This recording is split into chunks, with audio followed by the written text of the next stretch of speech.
strap in. Feel the hum in your hands. This is 4D.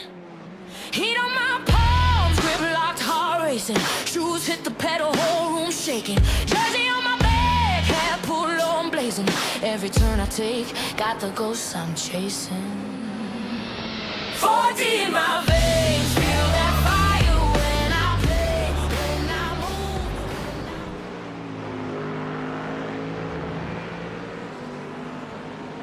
Good evening, race fans. Welcome to CRN's live coverage of the Casual Sim Racers League GT Series, as we are once again down in Australia and once again basically in Adelaide, as we had a race earlier this season.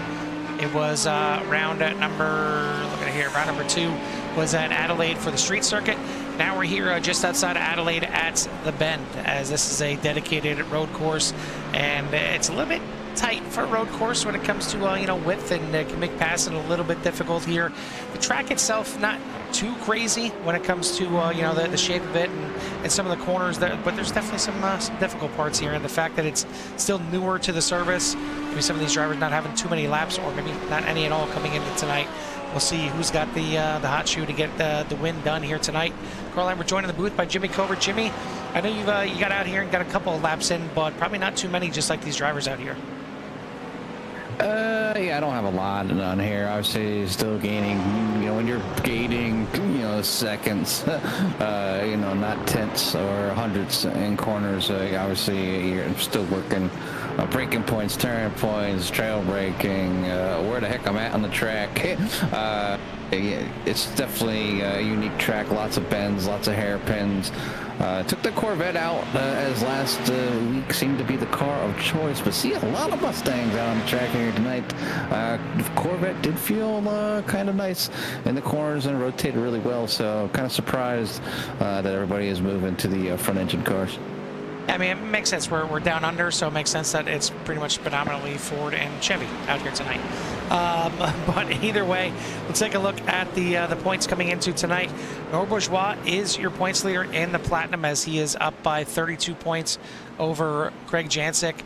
Another 20 back to Bryce Reiner, and then you got Jason Phillips and Ricky Renner for your top 5. In the Gold Division, Herbert Pineda leads by 6 points over Frank Pisano, Christian Ortiz-Torres, Jim Dutton, and Javi Sierra for your top 5.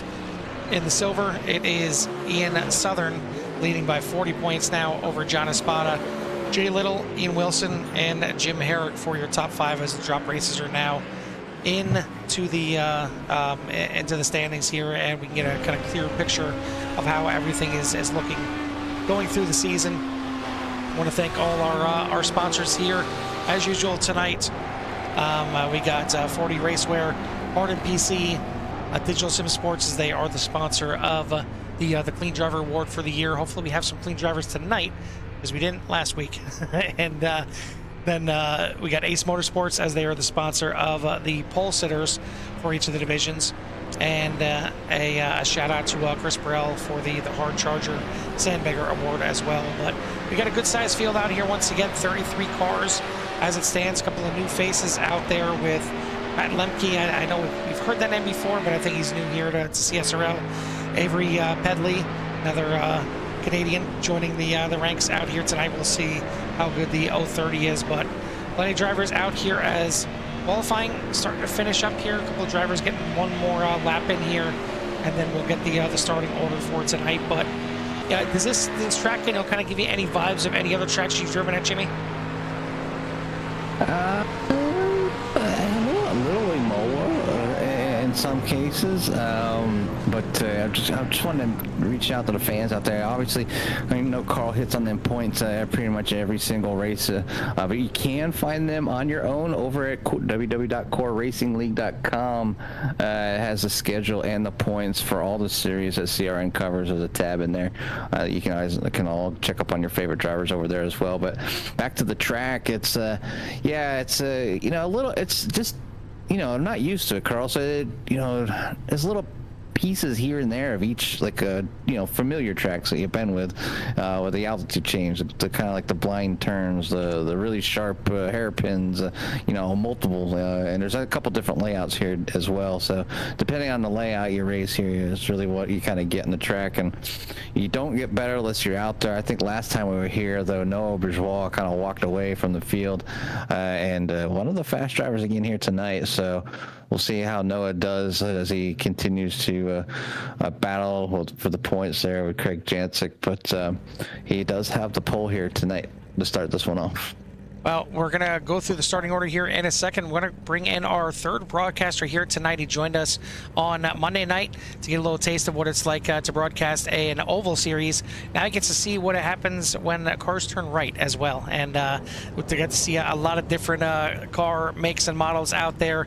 And unlike the Xfinity cars, Gen 6, anything like that, they all are different, and they do handle differently. They have different engines, different engine placements, everything like that. So it gets a little bit difficult if you're kind of newer to it. You're better off just kind of picking one. But some of the veterans out there, they pick cars per track. But the man going to be joining us, Mike Casey, here once again. Mike, welcome to Australia. How was the flight over here? Are you ready to see a little road course action? Hey, I appreciate you guys having me back. Welcome in, all the race fans. Yeah, they had to bring me in. I've got so much road course knowledge. They're like, man, we got to get him in here. So I'm ready to just, all the info that's going to be flying out of my mouth tonight. So excited to see some road course racing. And again, I appreciate y'all letting me come up in the booth and hang out and watch some good racing. Yeah, we're definitely here to try to feed you some right-hand turn knowledge and help me. Maybe a little better. You'd be surprised what you can pick up watching some of these drivers get around here. I mean, obviously the racing's always awesome and great, but you get these tracks like this one here puts you in a perspective of whatnot. Speaking of which, do you have this track and can you see what we're seeing? That is a negative. Okay. Let's help you out. Yeah. Jimmy, go ahead and go. Yeah, you can go live on your side. And while you're doing that, while you're setting up, I'll go ahead and run through the starting order here as they're just peeling off to get around their pace lap here tonight. So on the pole, it's going to be your top of the points here as you got Noah Bourgeois, Greg Jancic on the front row, Chris Hamilton, Bryce Reiner rounding out row number 2. Row number 3 going to be Ricky Renner and Michael Schwartz. Lost my mic. There it is. Then we got Kyle Kobler, Alex Zart in row number 4. Mason Smith, Herbert Pineda rounding out your top 10. You got Rich Petrucco. Good to see him back out here in action. Christopher Reagan, Tyler Torville, Frank Bassano, and Javi Sierra for your top 15. Cesar Clone Torres, Christian Ortiz Torres, Dave Tilford, Trent Blaylock back out here in action, and Steve McLean for your top 20. Devin Young, John Espada, Ian Southern, Jim Herrick, and William Burrell for the top 25. Glenn Lazan, Stephen Price, Todd Torville, Matt Lemke, new one out here tonight, and Jay Little for your top 30. And then rounding out the field, you got Paul Bailey, Jim Dutton, and Avery Pedley for your 33 car field. Take it over here to the front of the field and show you that our front 2 here tonight, both in the Ford Mustang. So Bourgeois and Jancic on level terms when it comes to car make and model. You get Christopher Hamilton up there in the Mercedes, Ricky Renner up there in 5th place. He's in the Corvette, but for the most part, top 10 dominated by Ford muscle. So Mike, I'm sure you're happy seeing that at least. I was just curious to say, how about them Fords up front? So, hey, that's good to see. I know I'm a big Ford guy, so it's cool to see the Fords up there showing some speed on this. So, very cool. I've been known to spin a couple of those out every once in a while on camera, so. Listen, I know when they came out along with the Corvette, it was, to me, both of them sounded decent. The Mustang just sounded a little bit better. I'm not really a Ford guy myself, but the Mustang just sounded so good. You kind of had to give it a shot. I agree. The Corvette looked, I think, better. The Corvette looked like it was meaner and a better GT3 car, but for the most part, it's kind of been trash since it came out, and it's finally getting maybe a little bit of love on some tracks, and you see a little bit of love out here tonight. But it's been few and far between that it's actually been, kind of the car to pick for the track. But we're coming around at the final couple bends, if you will, here at the bend, and we'll get this thing underway. 45 minutes of action. Certainly a little different for you there, Mike, where it's not 45 laps, it's minutes here for the road course racing. So 45 minutes, and we're going to get this thing underway. Norbert Bourgeois is your pole sitter. Can he get through lap number 1? That's kind of the bugaboo for him. If he can get through lap number 1, he kind of wins the race, usually. So we'll see how this start goes. Pace car is in. It's time for a little racing action at the bend. And when they go off into turn number 1 as the 24 kind of leads the way, has the better angle, but the 87 never afraid to send it in. How's it going to be here for turn number 1 as they enter? It does look like the 94, or excuse me, the 24 is going to get the upper hand, gets in front of the 87 Craig Jansen as they head through their first set of S's. Too wide, a long ways back. That's a real some uncomfortable racing for a lot of drivers on cold tires.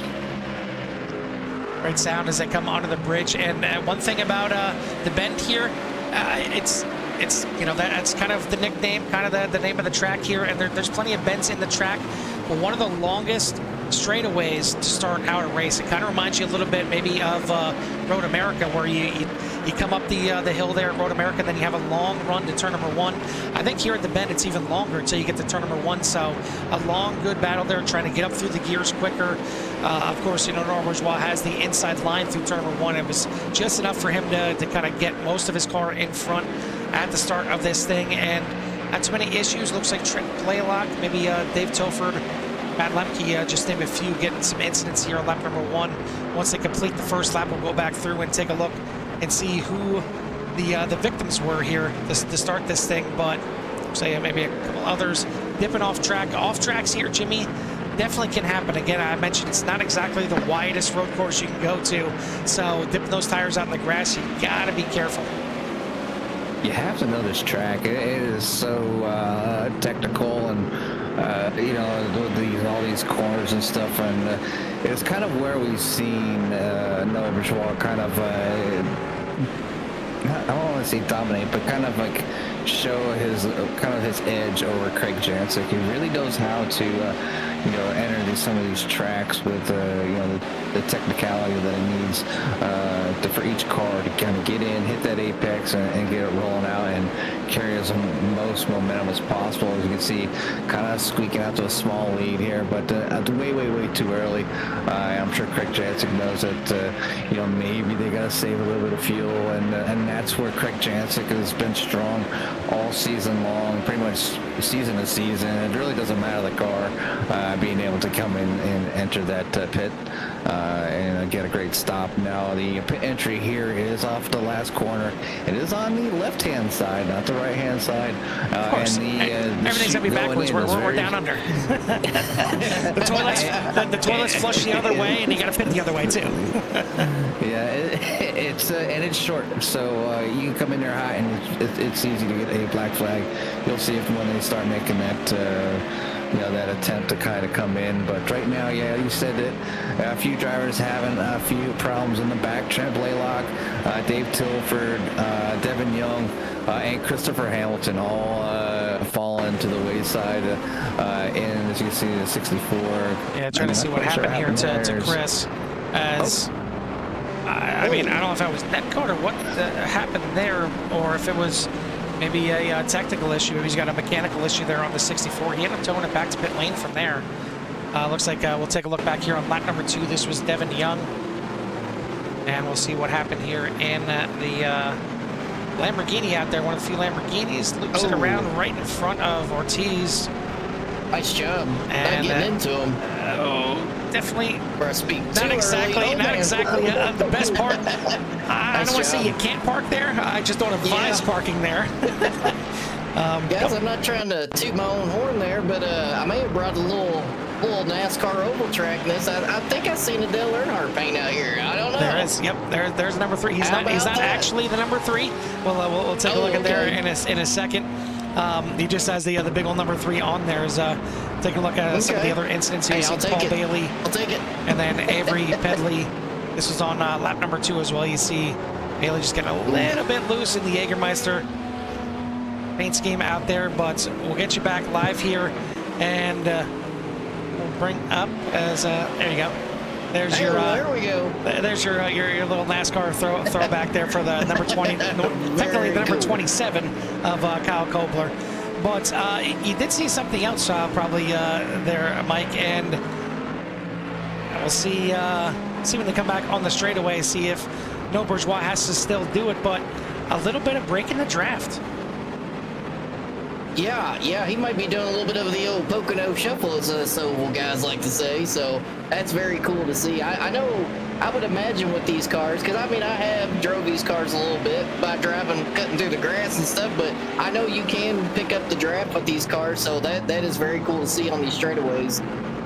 Yeah, it's something that they kind of took away about 2 years ago now. I think maybe a little bit longer, but I remember when I first started driving these cars, I mean, if you could get within a second and a half, you get the draft from down under, and you would just drive right up on the guy's bumper and you'd blow right by. I mean, it was slingshot engage and everything. It was way too powerful, and they toned it down, and it's not as strong. And I guess the big part is, for as far as the draft goes, it really kind of depends on the wing that the person that's driving in front of you. As these drivers, they're driving fixed setups, so they don't have those adjustabilities in this race. But in a lot of to your open races and your endurance races, you got different wings, and one of the things that you can do to if you want the car to kind of be understeery is put more wing on the back, especially of the Porsche. If you want it to be understeery, then you take the wing off and you get more downforce in the front and less in the back, and it shifts things around here. But these are all the drivers are on the standard fixed setups, and that's why this league pretty much they get two car, or I think they're still doing it that way. I don't know if they can run any car now. I thought they were still doing two cars as well, but I talked to the one driver out there, Dave Tilford, and he said no, they got rid of that either this season or last season, and they're allowed to choose whatever car they please for that night. And again, it looks like the Fords are the meta car here for the Bend. What Craig and Noah do, a lot of others do as well. So yes, it's not a bad choice. The fast guys are fast. I mean, it's not like as bad advice, but I'm pretty sure Noah and Craig could pretty much be in any car. You do see Ricky Renner up there in a Corvette. Like I said, it felt really good. It rotated really well in the corners, and I had a lot better time out there, because I think the first time I came out here was with an Aston Martin, and it was the first time I drove the Aston Martin, so those two didn't mix very well, and I didn't have a real good time. I mean, I eventually finally got around, but the event felt pretty comfortable, and I think if I could give a couple hours of my time, I'll go around this track. I mean, look at the times here. I was running 48s, so I know there's time out there as I run in the 45s, and I know for a fact I could at least get in the 46s. I don't know about the 45s, but I know I could get at least the vet down the 46s on a pretty consistent basis. Yeah, not that for these boys, so that'll work. But I think that's pretty good here. This track, like I said, is super technical. Well, that's what I was going to get at. It's the fact that it's nice when you get to these tracks where there's a ton of runoff, that you make a little mistake, you slide out, you miss a corner, whatever it is, and you go through the grass. You get your car back on the track and you're fine. No damage, no tire barriers, no towing back to the pits, anything like that. Well, when you're going to learn a track, it sucks. I mean, because you really have no markers that you're looking for. I mean, some of the corners have the the braking markers, the braking boards and things like that. Other ones, they're blind, and some of them are blind. They're going uphill or downhill. It's definitely not the flattest track you're going to find, certainly on the surface. So you need to get out here. You need to learn the track, and a track like this where it's brand new. Even if you have some time out here and you know which way the corners go, you're still learning every single lap how to get a little bit faster, and kind of chasing the track maybe as much as the drivers that you're chasing out there. Yeah, I mean, you can see, typically it gives it away, but usually the boards are on the same side of the track that you're usually on, but you can see there, as they're going down in turn one, they're on the opposite side, so there's that as well. And, you're going to think where, markers should be, and they're on the other side, and you're like, oh, I should be over there, and then you go over there and you're like, oh no, this is a bad angle. So it's just knowing the track really well, but a good battle here that you picked up on with Ian Southern there. You got four drivers kind of wide there for a second. There, yeah. Ooh, they thought about it there. They who was behind the two Ace Motorsport teammates there. Definitely a battle here, but it does look like Stephen McLean's going to come out on top there in front of the 88 Rich Pacheco. Nice battles, for sure. They are getting after it. See, Mike, you can go 3 wide on the road as well. And, almost You know, something else that I think that would affect these cars, and for what little experience I have with my road course stuff, but I notice every time these cars are going off the track, they're throwing a lot of debris on these corners. I just wonder how much that really affects the cars. You know, you get in there and maybe you get into some of that dirtiness, and I don't know if it actually throws the tires off a little bit, but that's something that I would kind of be... Because I know on the oval stuff, you obviously see it on the track when somebody goes down in the grass, but it's usually not in the driving lane as much. It's not something that they do now have debris flags. Okay. So, you know, too much dirt on the track, you'll get debris flags, but it's not, I haven't noticed much, like, it does a little bit. Have you? It's a lot of times when you're going through corners, you'll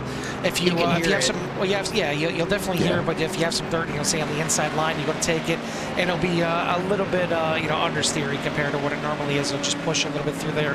I don't think I've ever experienced it where, it went the other way and it oversteered and got loose and spun out the car. But I have seen that it seems like it's a little bit tighter, and it kind of just like maybe slides the front end a little bit on the debris through those corners. So I know it does affect it at least a little bit.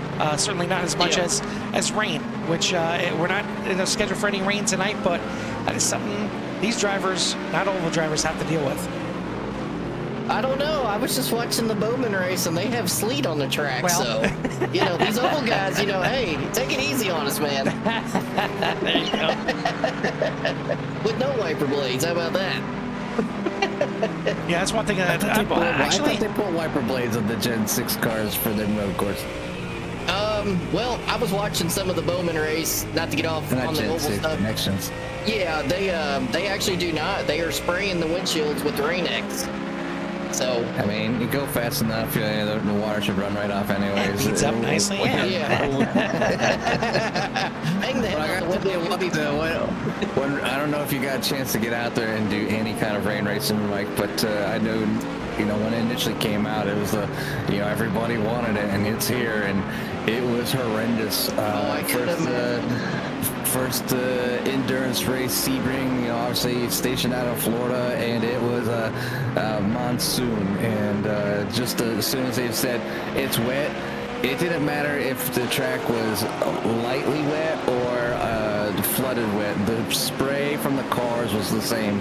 You couldn't see. It was a whiteout. Yeah, it was a whiteout. The track was just as slick all over the place, except the non-racing line was the key to that race. And since I'm okay at Sebring, but I always tend to race more off the racing line there, and man, I was fast. The LMP2s were faster than the GTP cars by a long shot. It was just crazy, and was having a lot of fun. I ended up getting a meatball flag because the GTP car slid out and took my nose, but the car felt so good. I didn't want to come in, but I had to come in and take that flag. But we did end up coming back. We still finished, I think it was like 6th overall or something like that. It was kind of crazy for an LMP2, but a lot of fun, and it's been through its ups and downs. The rain now at least you can see through it. When you slow down, the spray's not as bad.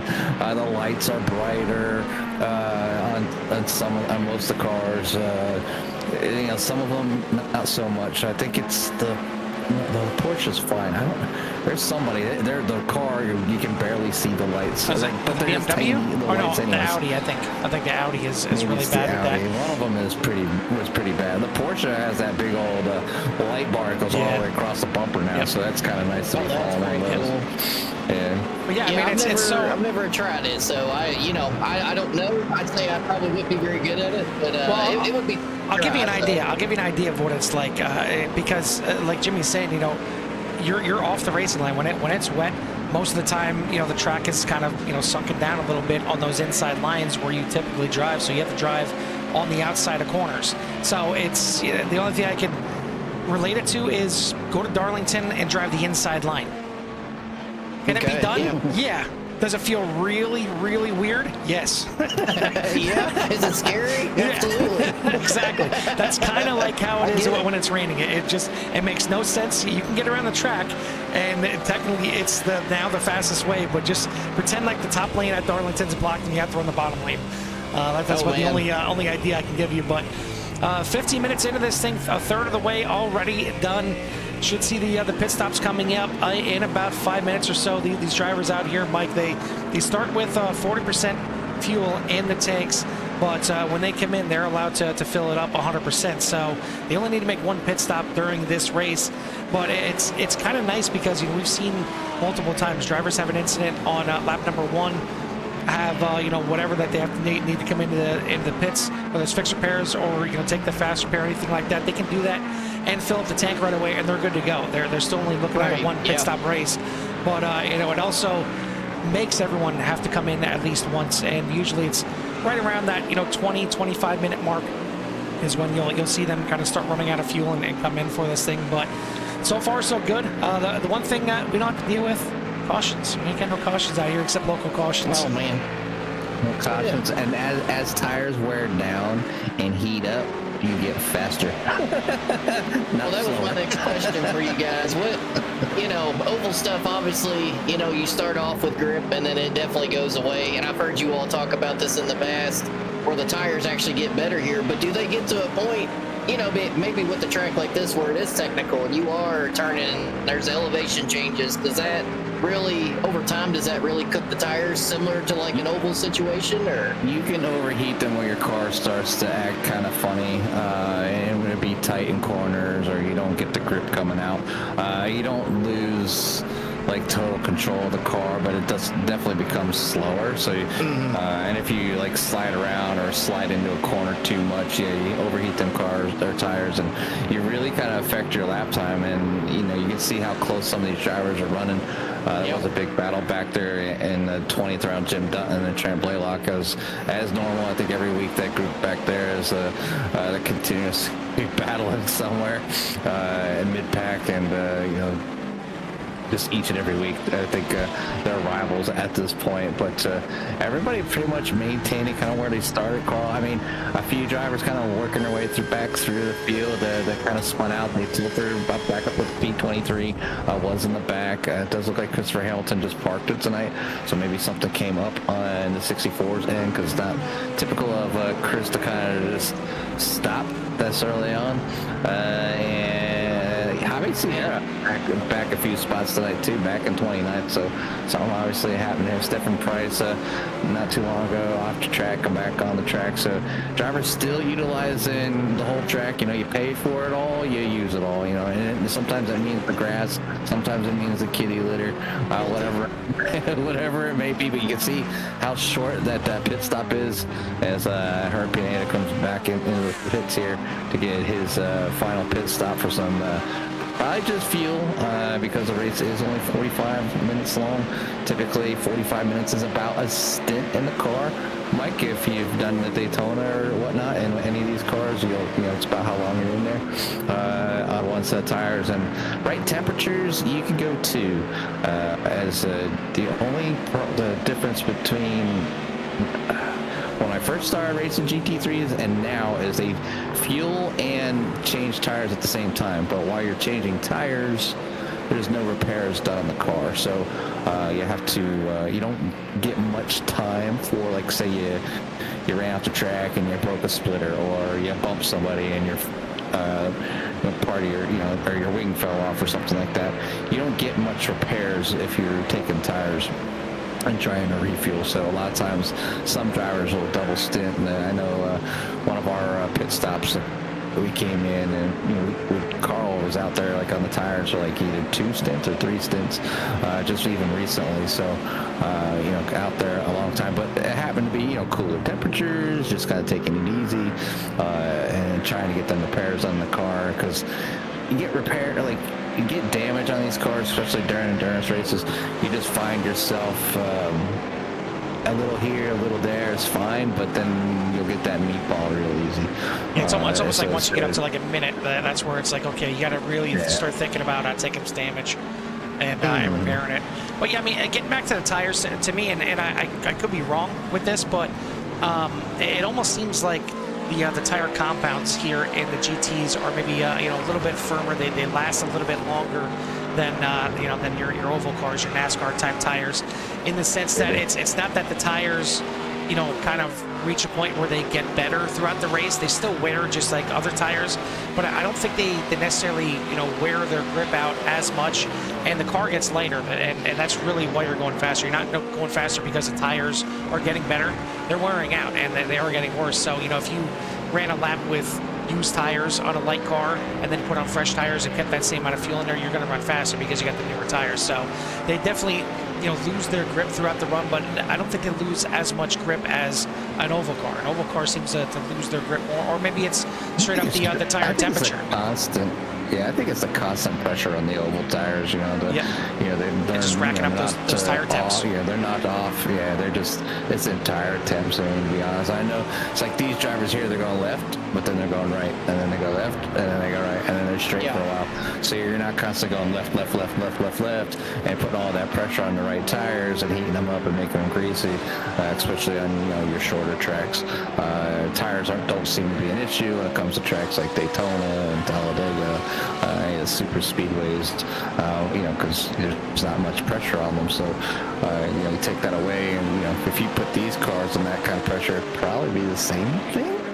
We've done some races in Corks. I don't know if we've ever done a GT race yet on oval. I know we've talked about it several times. I don't know if we've actually done that yet. No. So hopefully it comes up on the wheel next season. But yeah, I mean, to give you an idea, like Jimmy said, you know, now they change the tires and fuel the car at the same time. So it's kind of a no-brainer to take tires if you're going to be taking a full tank of fuel, because it's going to take longer to fuel up the car. But, you know, back a few years ago, it used to be tires or fuel at one time. So, you know, if you came in there, it would change the tires and then it would fuel up the car. So, you know, there was a lot of times back then where if you didn't double stint or even longer on those tires, you were definitely going to be losing a lot of time to the field. And there was plenty of times that I would go out there, and if I was out there for a triple stint, that's one set of tires. I've gone as far as, I think I've done a quad stint on tires before. So it gives you an idea of how long these tires actually last. I don't think you're going to go out there and run 4 tanks of fuel in a NASCAR, in a next gen or anything like that, and have the same set of tires on there. I think they're going to be screaming. Yeah, that wouldn't be good. That would probably be a me ball, go get some new tires, because there's probably not much left. But I tell you what, another thing that impresses me with these guys, especially tonight, is when you go on those onboard cameras with these guys and you just see how much elevation changes they're dealing with. You don't really see it, you know, a little bit, but when you're in that car, that one turn they were coming up on, they were literally looked like they were going up a hill. And that just, to me, that's amazing, because I know just how much that changes the dynamic of the car and the grip level. So it's very impressive to watch. Yeah, a lot of things that some of the drivers don't, or not the drivers, but some people don't think about is even like the wind, humidity, a lot of those little things. I mean, they affect the oval cars as well, but you know, you could be out here practicing and you're out here trying to run fast laps and hitting your marks, because a lot of the times most drivers out here, like right now, everybody's kind of spaced out a little bit, besides back there between 17th and 21st. They're pretty close at the moment, but most everybody's spread out and everybody's racing the track. They're not, you know, racing each other like too hard right now. So you gotta like race the track and run your own line and pace so you can finish and, you know, find yourself going backwards. But you know, these drivers, you know, need to kind of just pay attention to what's kind of going on, and and get at it. But yeah, a lot more racing of a track than it is one another to be consistent. But Such a big difference. Yeah, see a lot of the pit stops kind of happening right now. I think it's kind of the start of the cycle here as we get Devin Young, John Espada, Ian Southern in the pits right now. It's like Stefan Price, Jay Little, and Herbert Pineda already made their pit stops. Avery Pedley in the pits now as well. Haven't seen the leaders just yet, and but keeping an eye on the leaders as well, because Noah Bourgeois was out to a little bit over a 3-second lead during the fast lap of the race with a 1:44.93. But that lead is starting to come down here little by little. It's down to 2.3 seconds. We'll get up the lap times here and show you. You see a little bit of green action those last 3 laps, and pick it up 10th and a half, and then almost 3/10 that last lap in lap number 13. So I'm not sure if Noah experienced any kind of lap traffic or what the case was, but looks like maybe turning it up here a little bit on this lap, and runs a 1:45.83, so still not that great of a time, and it looks like Jancic picks up another 10th and a half, so the lead coming down. It's down under 2.5 seconds right now, and not too far behind them. You see Bryce Reiner and Ricky Renner are still holding pace with the top guys out here too, so the top 4 still pretty close to each other at the front of this field, and then again about a 5-second gap back to Alex Zart in 5th. Kyle Kobler, Michael Schwartz, Tyler Torville, Mason Smith, and Cesar Torres for your top 10. But Get one in the grass. Yep, yeah, looks like Paul Bailey back there in the grass again. Kind of surprised, and maybe it's because of what you mentioned earlier, Jimmy. You got Mason Smith out here and only able to run in 9th. Not sure if it's inexperienced with the track or it's because he's running that Aston Martin. Yeah, Aston Martin felt horrible when I was here last, and not silly. Mason's got a lot of talent to kind of get pretty much any car around here pretty quickly, hence being up here in the top 10. The competition here is pretty stiff. Obviously got Bourgeois, Jancic, Renner, Zart, Kobler, Schwartz, Torville, and then Smith. So, I mean, all the platinum drivers are kind of up towards the front, Schwartz being one of the rookies, but yeah, they're pretty much, 1 through 10 for your platinum drivers. Gold drivers, Frank Pisano here leading the pack in 11th, and then right behind him is Petrucco. I think everybody's kind of where they're at, unless they had a bad start, like Dave Tilford. Yeah, but obviously working his way back up to the field. I was going to say, not sure what happened to Chris Hamilton, but yeah, you got Dave Tilford. That's back here. So I know he had a bit of a rough start and working his way back up through here. But hey, I got to point him out. He's back here in 19th when all his fellow platinum drivers are up here in the top 10. So slacker out here. Definitely need to call him out. Need to call him out. He's over here, putting in work on the track and putting in work for CSRL, so it's my time to kind of give him shots. I'm trying to drive then, right? Well, listen, we got some pitting here from the top now as you got Jancic, Kobler, Zart, Torville, Cesar Clone Torres, Petrucco, and McLean all coming in on this lap. Steve McLean with a black flag. So that is on entry. He's going to have a 40-second hold on that one. It's like Lazan, Tilford, and Dutton also going to come in on this lap. So now we'll see if the undercut is going to pay off here for Craig Jancic, and see if he can get up there right now. Norbert Bourgeois is still out there and going to probably try and put in a bit of a heater here on this lap, on his in lap, because you got to expect he's probably going to come in this time by. I would imagine so. Just obviously waiting for like Craig to go in. You can see Craig coming back out, still in the top 10. And about 49 seconds back. So it's not a very large gap to kind of come in. Like I said, that the pit entry is very short. So hopefully Noah has practiced a little bit and can bingo that in order to kind of keep things going. It is going to come in this time by. Look like a pretty good stop to get it slowed down. Reiner is nice and aggressive coming in there. Yeah, they raced it well.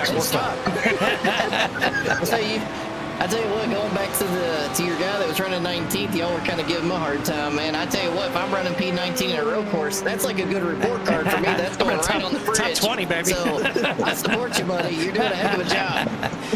Well, it looks like we're going to have at least one car stay out there for another lap. Ricky Renner in the Corvette going to stay out there for another lap. Looks like Reagan is going to come in pretty much the entire top of the field coming in, so Jancic should be able to regain at least second place. But now here is the run out on the front stretch, and you see coming out of the pits, Nora Bourgeois, so it's going to be close here at the entrance of turn number 1. You see Jancic tries to get over there to get some draft. The short pit did not work at all. In fact, it lost a position here as Bryce Reiner able to get ahead of Craig Jancic. So top 3 now will be Bourgeois, Reiner, and Jancic. Ricky Renner still out there. Is the last one yet to pit. So can he get that Corvette around here for another lap? All he has to do is just last this one more here, and then he's gonna have to bring that thing in to get some fuel. But at least he can get some time in the sunshine here. Maybe get himself a lap lead. He is one of your newer platinum drivers here after kicking off the rookie division. I'm sure Michael Schwartz, one of his teammates out here from simraces.com, he may be looking at a platinum or gold division as well, as he's up here running in 7th place, doing a fantastic job right now. Top rookie out there tonight. But as it stands, should see, and there it is, the pit stop here for Renner. And we got a spin right there on the track. I believe that's Avery Pedley coming back on the track right now. One of the, again, the new ones out here. But so far, so good. I mean, I haven't really seen anything crazy. And again, it leads back to, there's a lot of runoff here at the track. So it's very few and far that you're going to see a wrecked car have to tow it back to pit lane. Again, I'm not sure what happened to Hamilton earlier. I think it was more mechanical issues in real life, and unfortunately that's why the 64 had to retire here tonight. But back out front, and now maybe looking to stretch his legs a little bit. No Bourgeois in the lead. His lead was all the way up to 3 seconds at one point. You've seen it climbing down to 2.5. It's now down to 2. Yeah, a little bit of lap traffic there as it was getting, they were getting the flashlight dance, disco ball, whatever you want to call it, going and trying to get around and make it a little bit easier, or just self-aware. It's the same thing here, Mike. Obviously with road racing, the drivers are just to kind of maintain their line. When they kind of get in an area where they can kind of assist an easier pass, it's easier to let the faster car go by you, without that way you're not putting yourself in an awkward position. You're driving off track, slowing each other up, and you just kind of let just a small lift.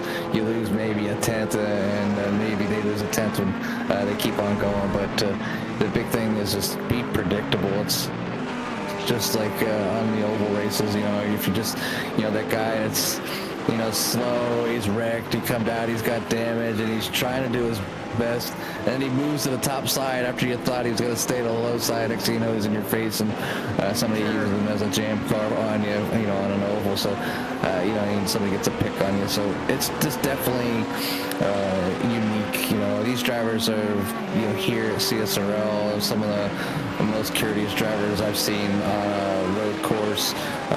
Each and every week, they're waiting for people to go by after they spin. They're for the most part, and then they'll let the leaders come up, and if they got room, they'll let them go by. I don't know. I don't have chat on, so I don't know if they're talking with each other at all.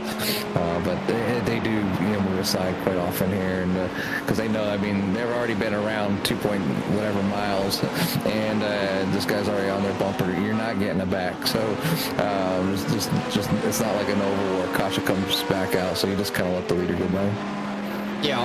Yeah, for us, for me personally with the oval stuff, it's always better to have the lap car just kind of do his thing, hold his line, and then you can always go off of what he does.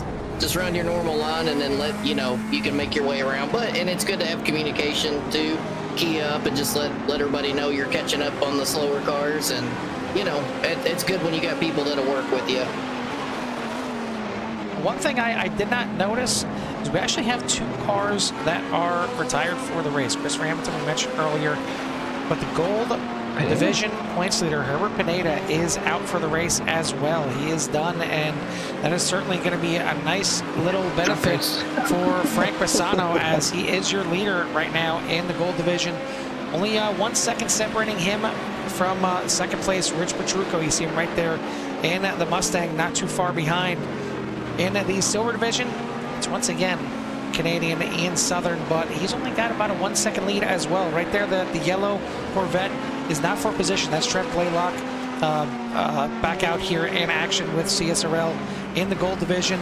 But the car right behind, that is for position. That is John Espada, second place in the points. So, you know, Espada would like to get up here and, you know, finally take the reins away from that 444, because we've been talking Ian Southern quite a bit with division wins here so far this season, and looking like he's trying to steal another one here. Yeah, trying to grab another one here for, you know, those drivers, and Southern is doing a pretty good job, and it seems like each and every week, you know, I know Dave Tilford has a big part and trying to help split the drivers up into different divisions, or not to, like, inner divisions. You know, it's like instead of an AM and a pro, they got a couple more, kind of like giving people the opportunity. But you know, Tilford's methodology that he has on his Excel sheets has really done an awesome job, and now in multiple leagues, kind of grouping people together. You know, each race that they go to, you can see the platinum drivers are pretty much where they need to be. The gold drivers are there, and it's only if they've had a bad race they're usually not there. But obviously, this being a newer track, this is cookie cutter, and it's kind of you know, kind of what you would think. You know, somebody that has a little more talent and got a little more speed should be at the top.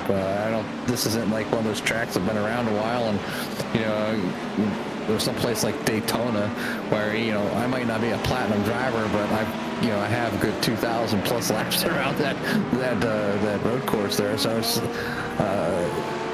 it's just, you know, you get comfortable there, so, you know, you don't have to have that high rating or be a platinum driver to get good runs at certain tracks. But this year, this is where the talent shines. This is where the ability to read a track and get things in motion really kind of comes to play. But coming down to the end here, we're getting under that 10-minute mark, and obviously the lead is still with Noah Bourgeois. Second place, Bryce Reiner, Craig Jancic in third, Ricky Renner in fourth, and Alex Zart in fifth.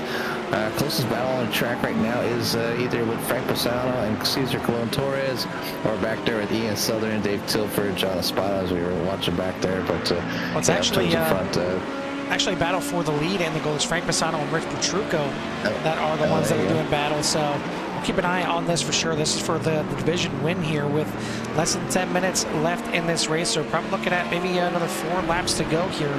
Time's starting to tick down, and that's one thing, you know, you guys over in the oval, Mike, you have to worry about your fuel and your tires and everything like that, but it gets a little bit more difficult when you're over here when it comes to fuel. You're not necessarily in these type of races here.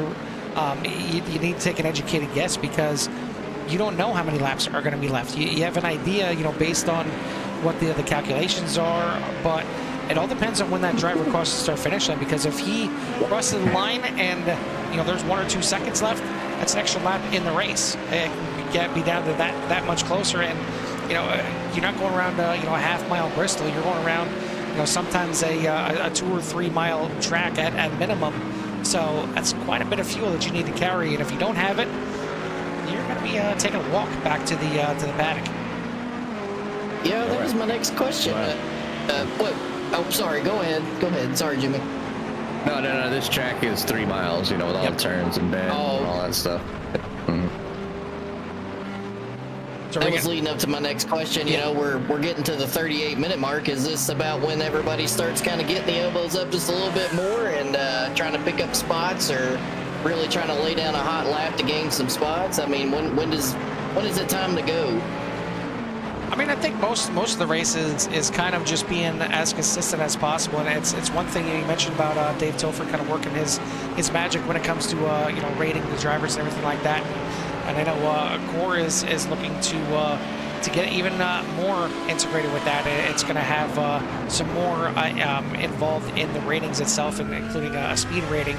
But it's the ratings compared to you know, how much a speed rating is going to take apart on the road compared to the oval is going to be different, because on oval, a lot of times you'll have drivers saving, you know, that entire run to try and make it only a 1 pit stop race or 2 pit stop race, whatever it is, cutting out a pit stop, so they're not driving at their full potential.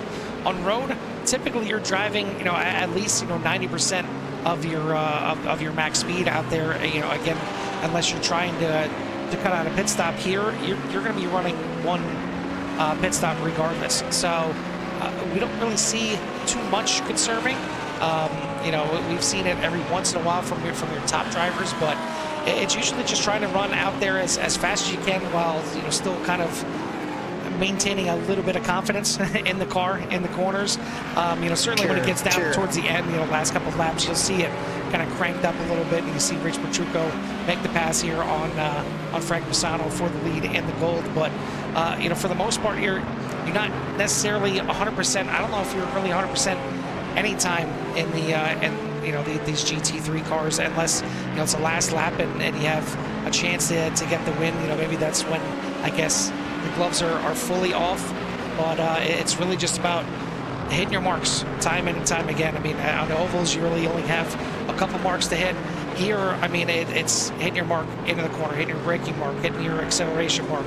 You know, is the car better off drifting out of this corner, or is it better keeping it tight to set up for the next corner? It's all a look ahead, and it's why, you know, a lot of times when we talk to the drivers or talk to you know, to newer people on the roadside, I always tell them, maximize the straightaways. Straightaways where you're going to get all kinds of speed. So if you got a corner leading into a straightaway, you need to focus on that exit. You need to focus on getting a great exit so you can maximize the speed all the way down this front stretch here.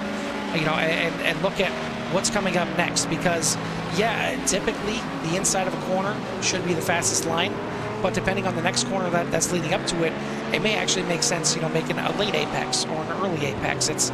There's you know, 100 different ways to skin a cat, you know, just like there is you know, 10 different ways to take these corners here tonight. The battle now with 3 cars here. This is the back half of the top 10.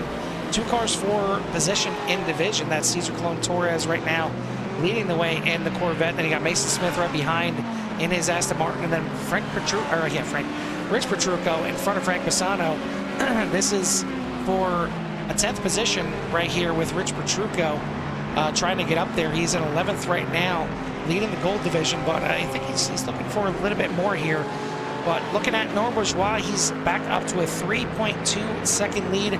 Coming to the line this time by, still not going to see the white flag, still got a little bit of time. Maybe even going to be 2 laps to go yet before we get this thing over with. But we've eclipsed now 40 minutes into this thing. We're getting under the last 3.5 minutes at this point. So, you know, Mike, what are your kind of early thoughts on covering a road course from the booth? Well, I brought my notepad with me because I knew I was going to get so much knowledge, and I don't know if I'm feeling more comfortable to go out there and not cut some grass like I know I would, but it's, like I said, any type of racing to me, when you're good at it, it's impressive. The road course stuff, I have a lot of respect for these guys that can do it. It's fun to watch. You can tell these guys put a lot into it, and these drivers are really getting after it, and I love to watch it. It's just, it may not be for me, and I'm okay with that. I will stick to the ovals, but I do enjoy watching road course, and like I said, these drivers are putting on a heck of a show.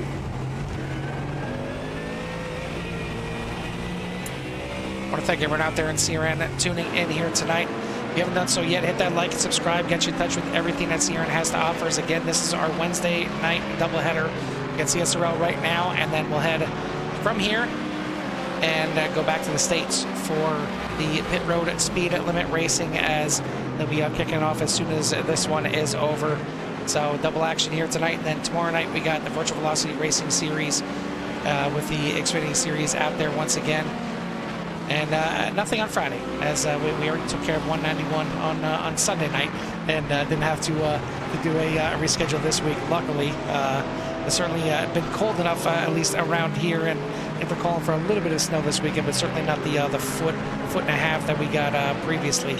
And I know North Carolina recently, in the Carolinas, they got dumped on pretty good as well. I think a lot of parts got a foot or more down there this past snowstorm, but right now, everyone is getting snowed on by Norbert Bourgeois here once again. He made it through lap number 1, Jimmy, and he's looking to walk away with another win. Yeah, I mean, I knew that he would do well here tonight, and yeah, that's pretty much the MO. Survived lap 1, you know, and was able to get out in front and able to really drive away here tonight, out to, you know, over a 3-second lead. And Like Craig Jansen kind of wind him in just a little bit, but now obviously Craig dealing with maybe not the best pit stop tonight after I pumped him up, and you know, falling back behind Bryce Reiner. But maybe that shortcut was, you know, the undercut actually worked here tonight a little better, or yeah, just the other way around. Yeah, no. A little worse. The uppercut didn't work out for him because he's still stuck behind Bryce Reiner and actually losing time to Bryce Reiner as well. Good run for Reiner in second in the 87, and looking to finish out this thing on the podium, but up a spot that he's normally you know, battling back there for third with the likes of you know, Ricky Renner, Alex Zart, Mason Smith. But here tonight, up there in second, just not enough. And I don't think really anybody had enough to catch Bourgeois here tonight. But coming through the final corner, we'll take a look up there at Barney, actually penultimate corner there, and then we'll head to the final corner now and see if Barney is ready to wave that white flag. And you see right here, Mike, this is a case right now that had this been you know, a place where you're looking to be this the last lap, 3 seconds now left in the race when he well, actually about 6 seconds when he crossed the line. His difference between the race would have been over there or this right now is the final lap of the race. So got to make sure you have enough fuel to get another 3 miles in.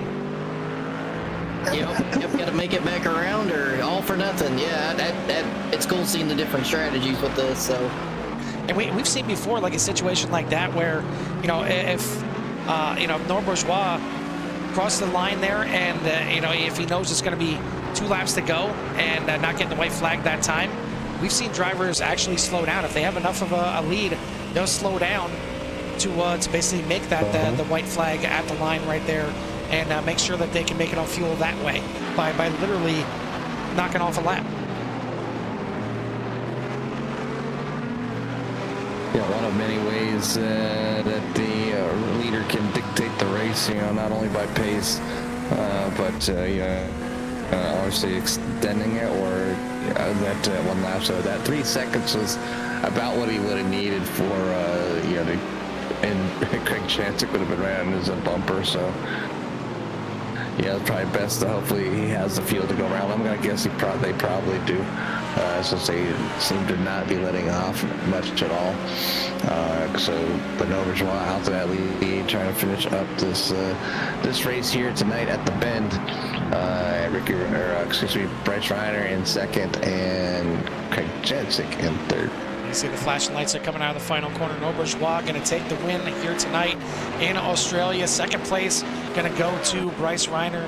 Craig Jansen going to come home in third, and his points championship is maybe you know, starting to slip away here in the back half of the season. We're already, you know, starting the second half of the season here tonight. So good run there again from Bourgeois. Jansen got to go back to the drawing board and try and figure it out here with only 3 races left in the season. Renner going to come home in fourth. Alex Zart rounding out your top 5, but go back to the battle here for the top spot in the gold, because coming down the final couple corners as the battle for the top 10 kind of held up the run here for Rich Petrucco. Maybe overdrove the car a little bit, but it's looking like, excuse me, it's still going to be enough. Petrucco is going to take the top spot here in the gold division.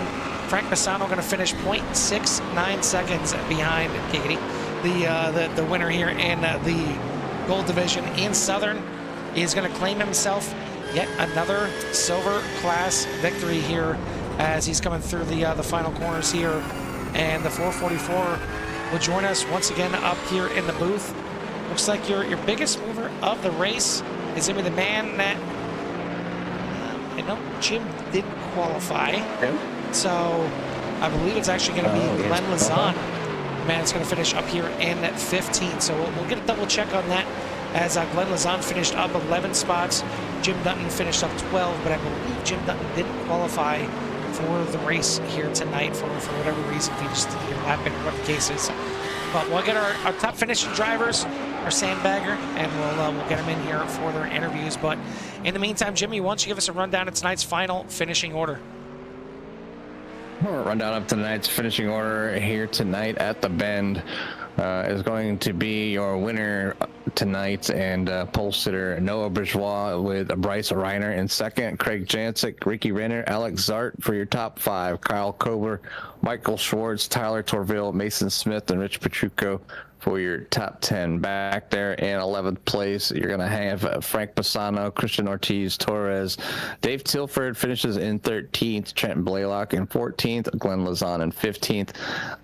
Ian Southern in 16th, John Espada back in 17th, and Jim Herrick back in 18th. Javi Sierra back in 19th, and Jim Dutton in 20th. 21st is going to be Devin Young. 22nd will be Cesar Colon Torres. Todd Torville in 23rd. 24th, Stephen McLean. Stephen Price back in 25th. Jay Little in 26th. Avery Pedley in 27th. 28th is going to be Bill Burrell. 29th will be the likes of Paul Bailey. Matt Lemke finishes in 30th. 31st will be Christopher Reagan. Herbert Pineda back there in 32nd. And Christopher Hamilton calling quits early as the bend has taken a toll and maybe the equipment, but finishing at the back of the pack in 33rd. Once again, I want to thank everyone out there for tuning in here tonight. If you haven't done so yet, hit that like and subscribe. Get you in touch with everything that Siren has to offer. I want to thank our season sponsors here for Casual Sim Racing League, as 4D Racewear is the makers of the ultimate sim racing shoes and custom apparel designed for sim racing by sim racers. 4D sim racing shoes custom engineered to connect racers to the pedals in a way no other racing shoe can, while still providing the comfort needed for those double and triple stints. Visit 4dracewear.com and check out the latest sim racing products, including the original racing gloves for your feet.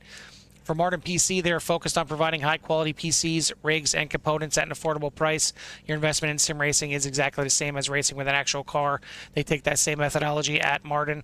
From the engine PC to the chassis rig, pedals, wheels, and shifter, you deserve components that match your desire to compete. I thank Digital Sim Sports for sponsoring the Clean Driver Awards, which we'll find out here in a moment. If anybody was clean here tonight, I know it's easy to slip off the track and get a 1X just for corner cutting.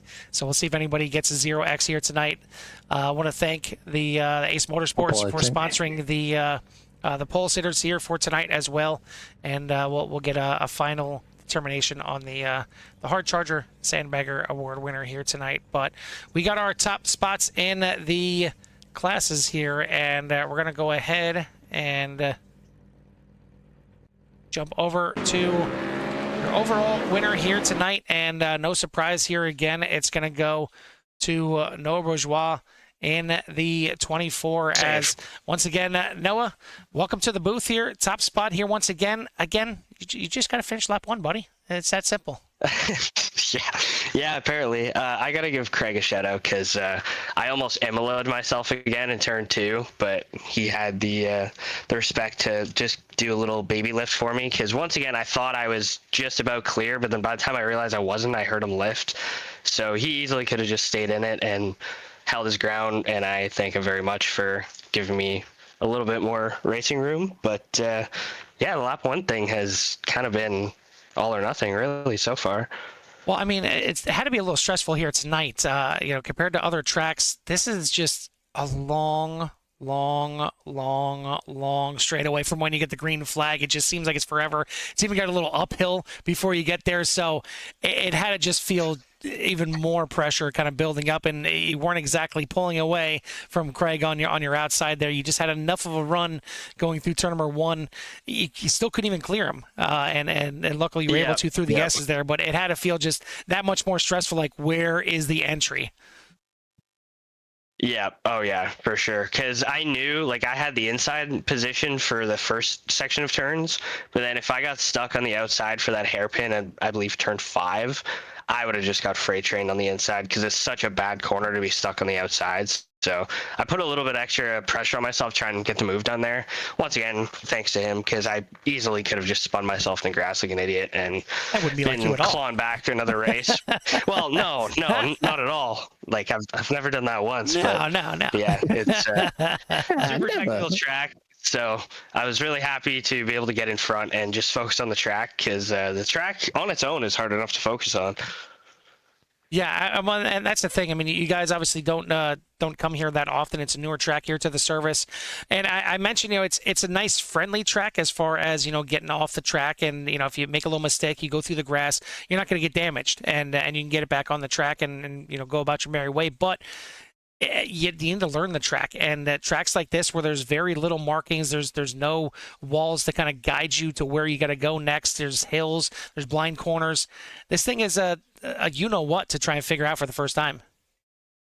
Oh yeah, for sure. I needed a GPS around here the first couple hours just to know where I was going because I was so lost. Every corner looked the exact same. I was joking all week that I should have a John Deere livery on my car because I was just mowing grass all over this place. Well, it certainly worked out regardless here tonight. You learned enough of it to put in some hot laps. Your lead did kind of dwindle there a little bit. You're up over 3 seconds, and all of a sudden when you get close to the pit stop, it was down to 2.5. So was that by choice that you were kind of saving a little bit? Or was that Craig kind of turn up the wick a little? Probably a little bit of both. I was kind of trying to play the gap a little bit and stretch it out when it closed up and then save fuel when I was able to stretch it out. So I think we were both just playing kind of a game of chicken there before the pit stop.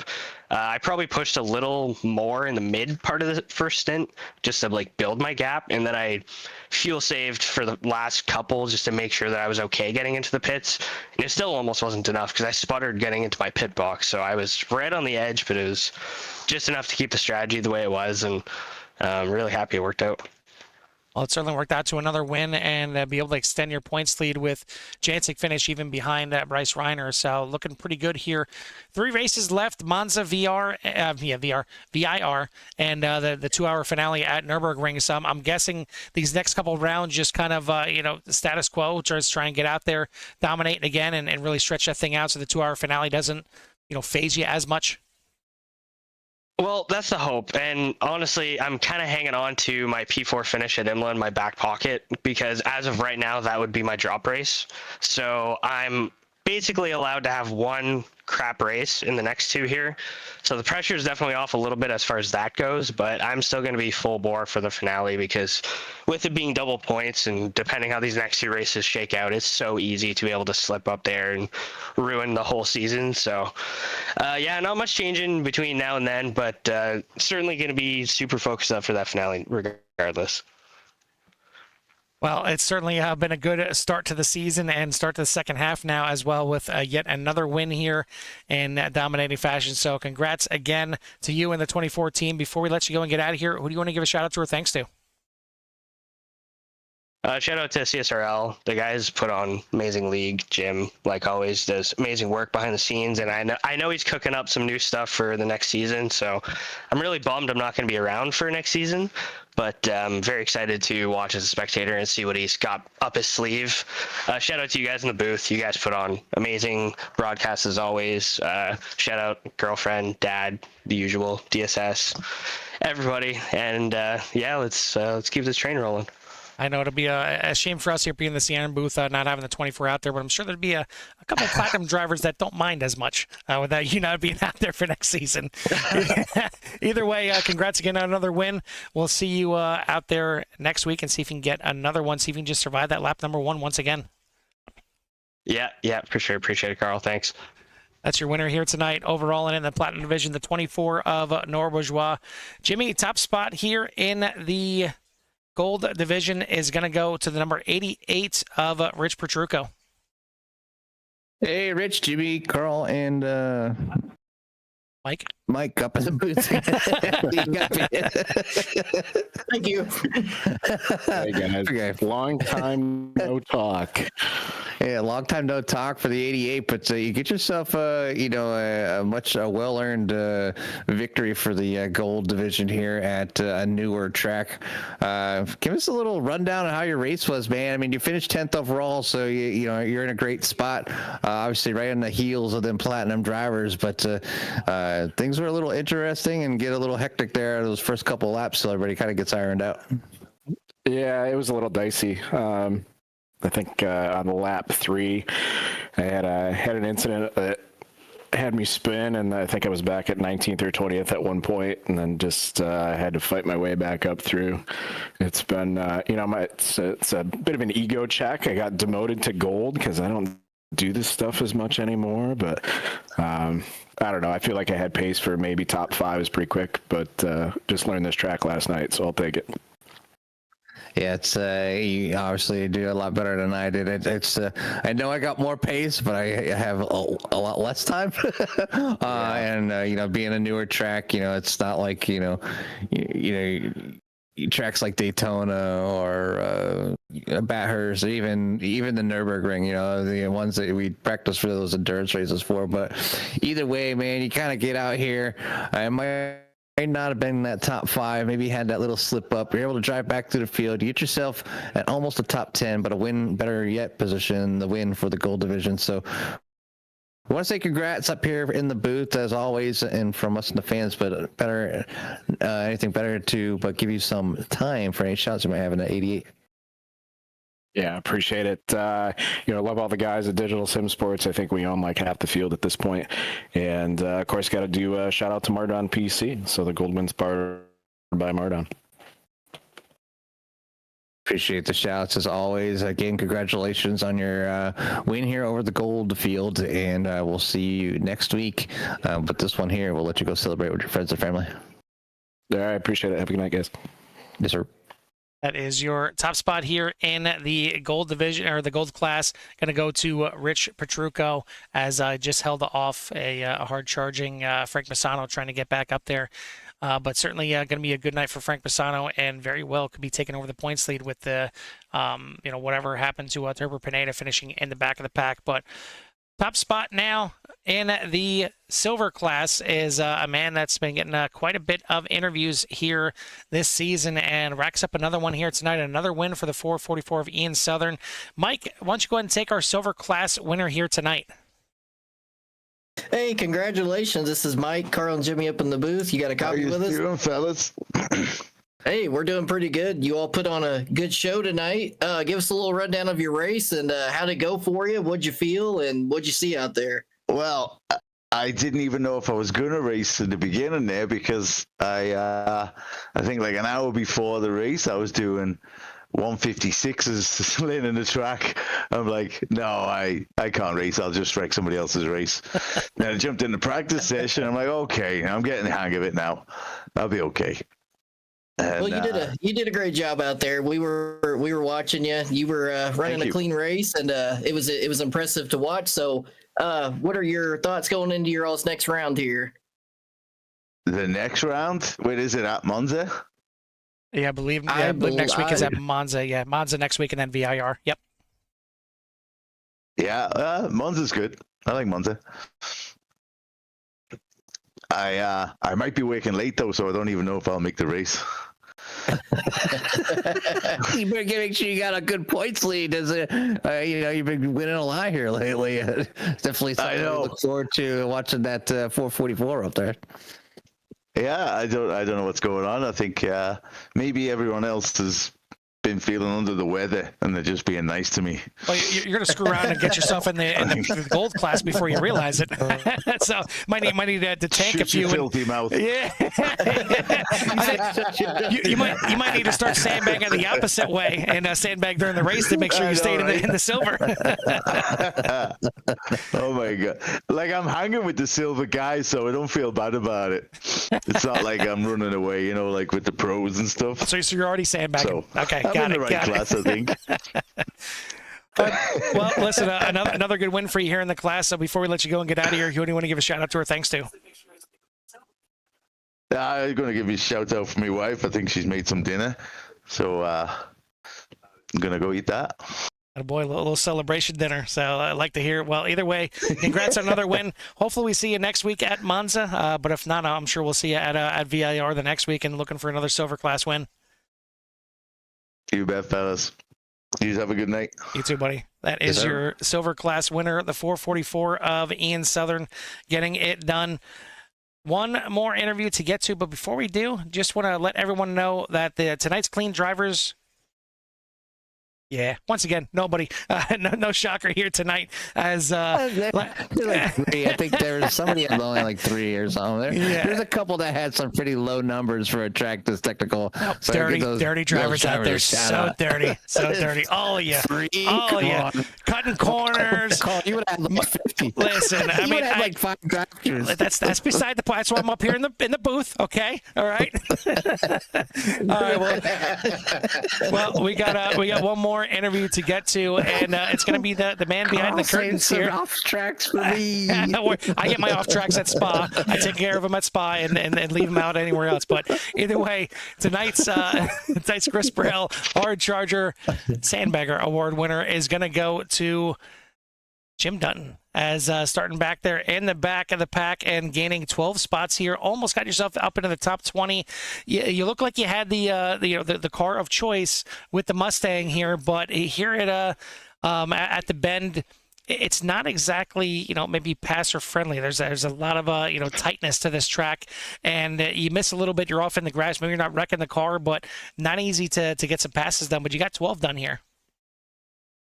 Yeah, the race was good. In practice, I hit every single wall there is at the track, so I'm glad that I could come back with mostly clean cars. So yeah, it was a good race. I'm happy with how everything went. Had some nice battles.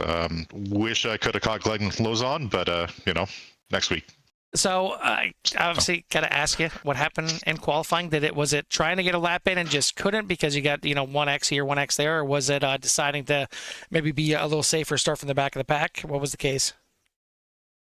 I wanted to start from the back of the pack and just sort of let all the carnage happen, and then I can sort of move up, as the race goes on. And then of course, not too much carnage happened. Unfortunately, as it looked like everybody was pretty clean there through turn number 1. And I mentioned to Noah a little bit about that. Since he had a battle with Craig all the way down at turn number 1, this has got to be one of the longest straightaways that you guys have to deal with from the start of the race to turn number 1. I mean, the only other one I could think of is maybe Road America, but I mean, this is just forever from the start finish line to turn number 1. Yeah, that's true. So. It's good that there wasn't any carnage. I'm glad to hear that. We do have a group chat going while we're racing, and some of the guys were swearing a little bit, so there might be some stuff to look at. I'm not sure, but at each other or at the track. We'll see what happens. A little bit of both, actually. Oh, okay. So, yeah.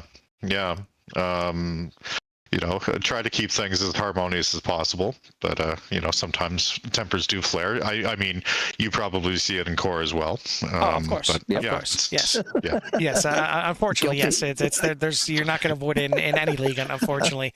But either way, you get yourself up through no carnage here tonight. I guess unfortunately for you, but kind of fortunately too. But if you find yourself up as the Hard Charger Sandbagger Award winner, finishing up just outside the top 20 here, but up 12 spots. So congrats on the run here tonight. Who do you want to give a shout out to or thanks to? Everybody that comes out and races with us, and you guys, because Wednesday nights are the best night of the week because of all this. So thank you. We appreciate it. We definitely enjoy being out here for the 45 minutes. So. Thank you again for the opportunity. We'll let you go, get out of here, and hopefully next week you decide to qualify there at Monza, because turn 1 at Monza, a little bit different than turn 1 here at the bend. It can get a little sketchy there in that S turn to start with. So then again, maybe it is better starting from the back at Monza. So we'll certainly see. So Monza is a different layout, actually. It's the combined layout. So you go around an oval before you hit the traditional T1. It's a lot better. It's very nice. I've done a couple of officials this week, and it's a ton of fun. I'm really looking forward to next week. It's probably the race I'm looking forward to the most this season. So.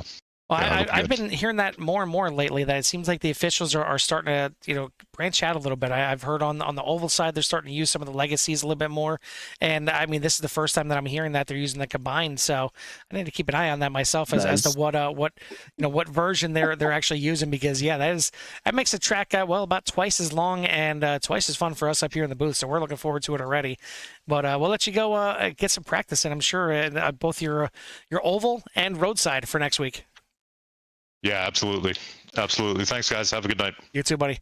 Yes, sir. That is the driver of the number 83, your Hard Charger Award winner here tonight, the 83 of Jim Dutton, getting it done. Want to thank everyone out there again in Sierra Nation for tuning in tonight. If you haven't done so yet, hit that like and subscribe. Get you in touch with everything that Sierra has to offer.